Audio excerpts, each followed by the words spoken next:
Hey there, it's Steve from Serious Keto, and it seems like every time I do a video that has coconut butter or coconut manna in it, I get multiple people asking me what can they substitute for that, because I guess they don't like the taste of coconut. And my answer is blanched almond butter.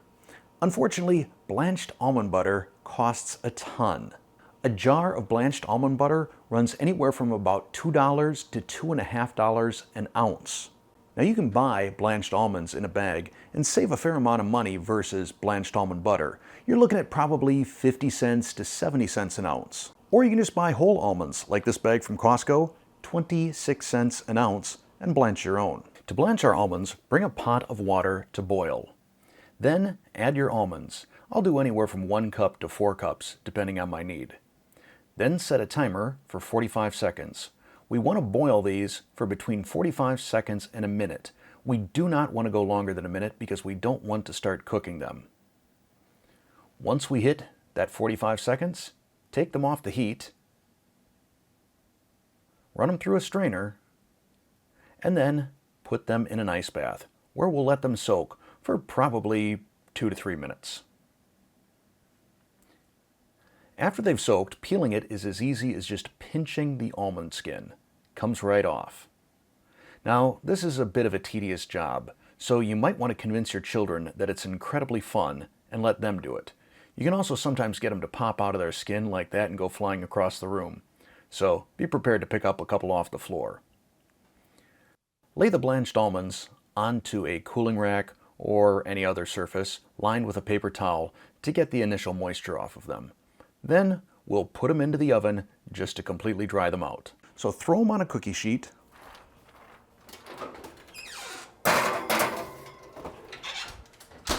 Toss them in the oven. And set to its lowest setting. It should probably take, 15 minutes, a half hour at max. But you can always take one out, bite into it, see if they're still moist or if they're nice and dry. If you don't plan on using your almonds right away, put them in a Ziploc bag and put in one of these desiccant packets to make sure they stay dry. I will include a link to those down in the description. I always put a packet in any bag of crackers or anything that I make that I want to make sure stays nice and dry and or crispy. But we're going to be using these right now as we make our nut butter. For our nut butter, we have 8 ounces of blanched almonds. That's about 230 grams or right around 1.5 cups.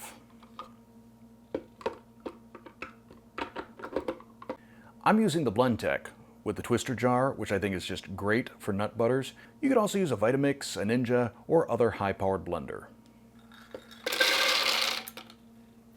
On a Blendtec, I gradually ramp up the speed to 8 and run it for about 40 to 50 seconds. And I'll be twisting the top as we go.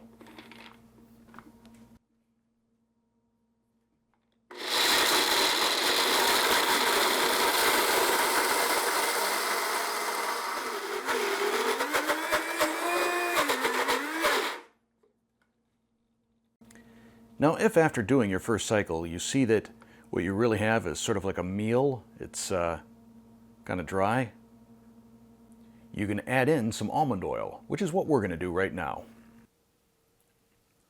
We're adding 1 tablespoon or 15 milliliters. And then we'll run this through for another 40 to 50 seconds.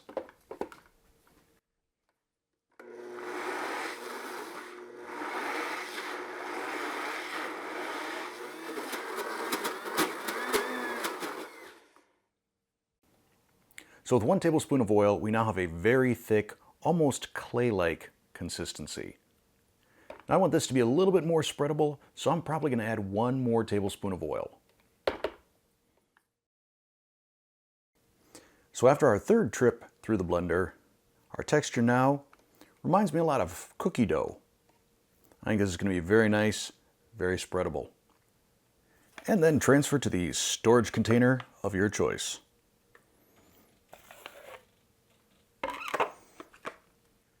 Yeah, for me at least, I will say that 2 tablespoons of almond oil was the magic number. I'm really liking the consistency on this.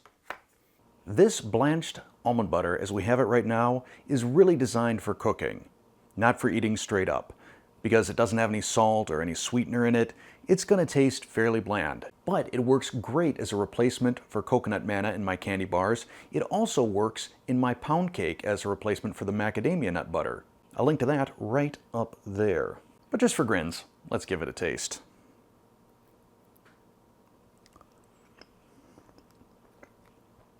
It's an extremely mild almond flavor without sort of that kind of tannic sort of edge that you get from the skins. I think if you added a little bit of salt to this and maybe just a hint, a tiny hint of sweetener, this would be great on crackers if you want to go that route.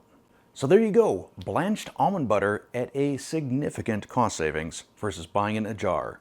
If you enjoyed this video, click that like button. If you're not a subscriber, hit the subscribe button. And if you want to be notified whenever I release a new video, tap that bell and select all notifications.